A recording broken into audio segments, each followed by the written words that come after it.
Es converteix en la capital mundial del judo. Esta setmana acull un campus internacional d'entrenament que reuneix els millors judoques del món. La presència de nombrosos mitjans de comunicació estrangers, especialment asiàtics, demostra l'expectació que desperta aquest esdeveniment.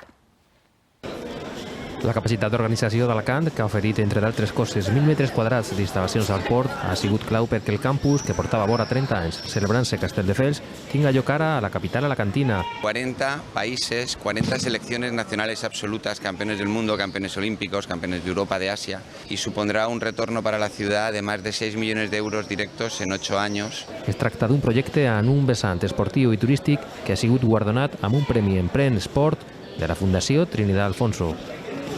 Entonces realmente esta edición que hemos trasladado de Barcelona aquí es para que tenga una continuidad. Sí, la verdad que esta semana está siendo muy buena de entrenamiento y entrenar aquí en casa es espectacular. Vamos a Japón, a Tokio, a la Tokio 2020, con ilusión y con ganas y bueno, poco a poco, paso a paso.